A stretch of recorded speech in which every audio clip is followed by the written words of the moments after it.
Good news. Interest rates are coming down. I did a LinkedIn post only a few weeks ago, spelt out that a young couple on 160K a year with 20% deposit can now borrow $100,000 more than they could last October. So to put that in context, they could potentially look to enter the market on, say, a 900K property, 180K deposit, and a 720K lending. But what's the problem there for many? The 180K deposit. And that's the reason why I did sort of make mention in my notes about the bank of mum and dad. This, I feel, now has become an integral part of the property landscape.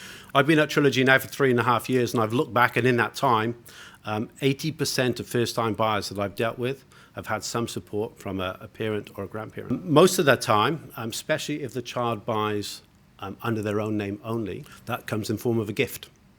And the gift is really, as it says, it's non-interest bearing, non-refundable. It is literally, here you go, you're on your merry way. For those sort of children that are buying with partners, a more common way of doing it is something called a deed of acknowledgement of debt.